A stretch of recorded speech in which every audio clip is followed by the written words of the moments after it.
What's up, guys? Taylor Chamberlain, aka the Urban Bowman, back here. I could not be more excited than to be sitting here right now to talk to you guys about this Garmin Xero Crossbow Scope. This is the coolest piece of tech that I've gotten to play with in my entire life.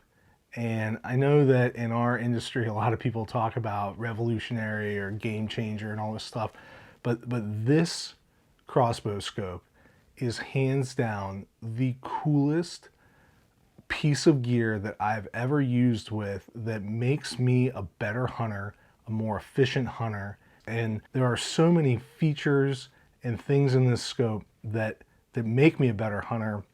And I wanted to sit down and talk to you guys about kind of what those features are, how I go about setting the crossbow scope up, because I've gotten to play with it for a long time now. I've been able to take it on a lot of hunts, and I've been able to put a lot of deer down with it. And I wanted to talk to you about some features that I find very useful, how I set my scope up, and just altogether the things I like about this that really make it awesome. So a lot of you guys know that I hunt in the suburbs of Washington, D.C. I hunt anywhere of 175 to 225 plus days a year. We have a major deer problem here in the suburbs of DC. Some of the properties that I'm hunting on in order to control those deer are as small as a quarter acre. And so a crossbow for me is a tool that's in my toolkit that allows me to shoot a giant expandable head and put deer down as quickly as possible. And for me, the difference between a deer running 20 yards, 40 yards and expiring, or 150 yards and expiring is night and day, because that's the difference in a deer staying on property, or maybe a deer crossing 2, 3, 4 properties that now I have to go knock on the door of, get permission to go access on, etc. So having a tool that allows me to, without question, hit the 12 ring and put a deer down as quickly as possible is invaluable to me. And this crossbow scope on top of my crossbow makes it that much easier for me to do my job and accomplish my mission and put those deer down as fast as possible. It is loaded with the easiest features I've ever used and just really is an all-around super cool piece of gear. So let's talk about some of the features that I truly love within this scope, how I set them up, and give you guys some tips and pointers as to what I've found to be really helpful for me. A crossbow scope is really only as good as how accurate it can be. And so that's where this scope comes in really handy. And not only is this scope deadly accurate with the range finding element built into it, but also it is incredibly easy and intuitive to set up. I just love the way that this scope walks you through the process step by step by step. You're never questioning, what do I do, or what's the next step, because the scope is literally telling you what to do this, do that. And that for me was really helpful. It was amazing to me how fast I was able to get set up, sighted in, and ready to hunt with a crossbow with this scope. So the first thing you want to do is set where you want your 20-yard pin to be in your aim point stack. So within this scope, you're able to set your 20-yard pin either higher or lower in the scope, and that will determine how far you're able to shoot. The higher up in the scope that the 20-yard aim point is, obviously the more range you'll have to go down into the longer yardages, but obviously the higher up in the scope it is. So if you're hunting only at 20, 30, 40 yards, then maybe you want to lower that aim point stack down so that you won't have a majorly long effective range, but you will have a much clearer field of view when you go hunting, so that like when you are shooting that deer at 20 yards, the aim point is right in the middle. Or if you're like me, you like to shoot longer yardages in practice, I'm not shooting deer past 20 yards with my crossbow, but I really like to practice out at those longer yardages, so I like to have my aim point stack as high as it can be, but it's important to set that aim point stack where you want it in the scope. So it's important to consider how long you're going to be shooting during a hunting situation, as well as when you practice, how far do you want to shoot, and when you set that aim point stack. And again, The scope will tell you everything you need to know while you're doing it and all the steps. So it'll tell you while you're setting that aim point stack what the maximum effective range most likely will be if you put the stack in that location. So I think that's really a helpful and pretty cool feature. Once you determine where your 20-yard aim point stack is going to be, all of your elevation and windage adjustments are made off the base that is integrated into the scope. So I love the fact that the base is integrated into the scope, because that's one less point of failure. That's one less thing that could come loose or go wrong. I also love the fact that in true Garmin fashion, they've thought through everything, and they have a finger tightening wheel here that breaks over at the perfect tightness. So basically all you do is you loosen up this little thumb wheel, you make your elevation and windage adjustments, then you tighten it back down until it clicks once, stop. It's at the perfect pounds per square inch tightness. You don't want to mess with it. So before you make any elevation or windage adjustments, make sure you loosen this knob, make your changes, then tighten it back down, make sure it clicks just one time. Don't over tighten it. That's the perfect pounds per square inch. Then tighten it down, you're good to hunt. If you need to make an elevation or a windage change, loosen it up, make your couple clicks, then tighten it back down. In the event that you put your 20-yard aim point too high in the stack, it's possible that you might run out of elevation adjustments. So you literally won't be able to make your aim point line up with where the bolt is actually hitting because you have it too high in the scope.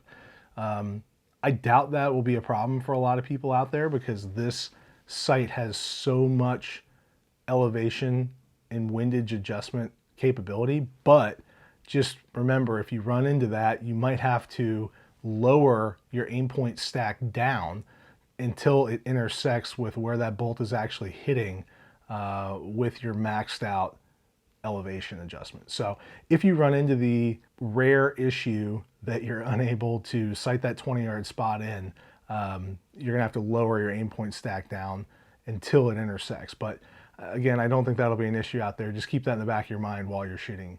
So once you've selected where you want your 20-yard aim point and the rest of your aim point stack to be within the scope, you've now sighted it in by loosening the knob, making your elevation and windage adjustments. One of the coolest features with this scope is the fact that you are now able to either manually or automatically set the rest of your bow up. The auto calibrate function is so cool. You literally just set your 20-yard aim point, you shoot it in, and then you tell the scope how fast your bow is shooting, and it will manually just go and tell you all the pins that you need to shoot all the way out to 80 yards. So for me, I found the auto calibrate function to just be so cool. I could just quickly shoot in at 20 and then bam, I'm auto calibrated all the way out to 80 yards. I'm hitting within a couple, like quarter inch, half inch of everywhere, and I'm good to go. Now, if you don't want to auto calibrate, obviously you can manually calibrate. The scope will walk you through either option, whether it's an auto or manual calibration. But really, I don't see any reason why you shouldn't auto calibrate and then go shoot at those yardages and make minor adjustments if you need to. But I found that the scope was absolutely spot on. And that was just one easier step to quickly get me from a setup into the woods hunting. So obviously shoot all the yardages, make sure that they're on, make sure that the auto calibrate is correct for your yardages. But I was just blown away at how quickly and correct the auto calibrate was for me once I dialed it in. Now it's important to note that once you do your auto calibrate setting and you start shooting at 40, 50, 60, 70 yards, just to verify that those yardages are correct, if you start seeing the arrows walking out in a certain direction, you're going to want to make adjustments to your windage knob. So even though you think that you might be spot on at 20 yards, in reality, you might actually be hitting just slightly left or slightly right of the bullseye. And so when you see those arrows or bolts start to work out at longer yardages, 1 click, 2 clicks will make all the difference in the world. Verify that the bow is level when you're shooting it at those yardages. You're not canting it one way or another. You don't have like a weird issue with your bolt. But assuming that you have proper bolt flight, you have a level bow, put a couple clicks in that windage knob, you'll quickly see that it won't change your impact point at 20, but it'll really help at those longer distances.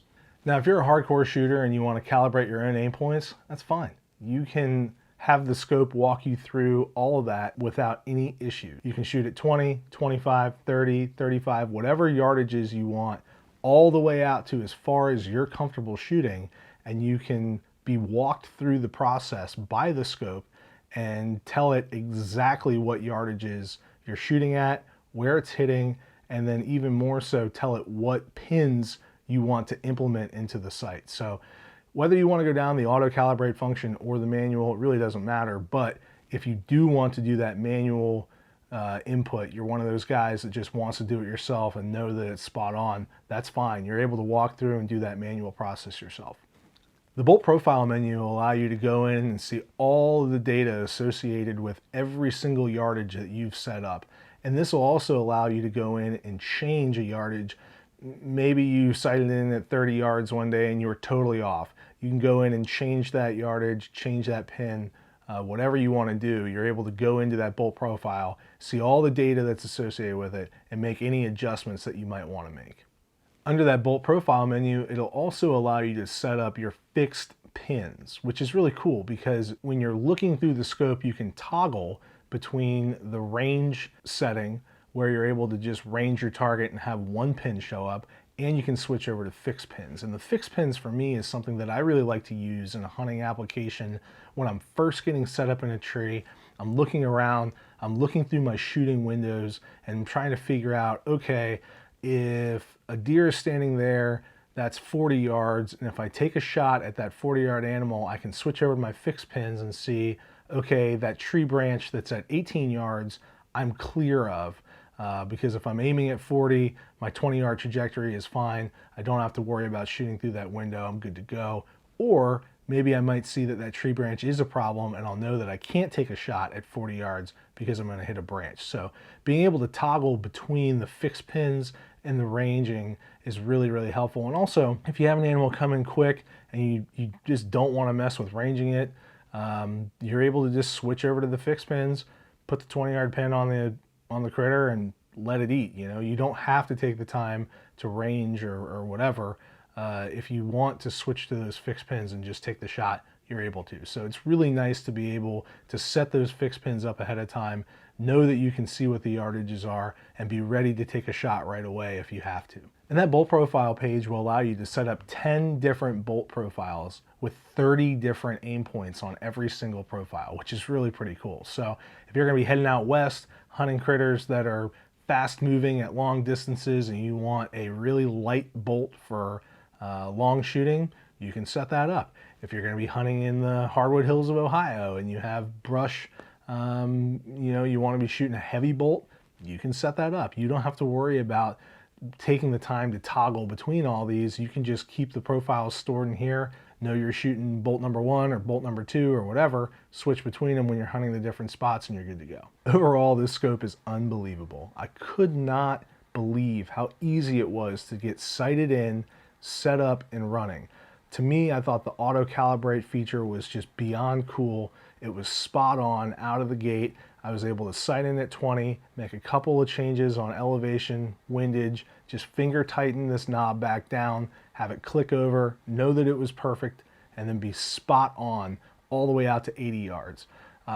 It literally took me maybe 5 minutes to be sighted in all the way out to 80. I couldn't believe how fast it was, and I was ready to go hunting. Hopefully you find this information, tips, and tricks helpful. If you have any questions, feel free to leave a comment below, and otherwise check out all the other videos in this series to talk about the features, the benefits, the cool stuff that's going on in this site, and just learn more about it.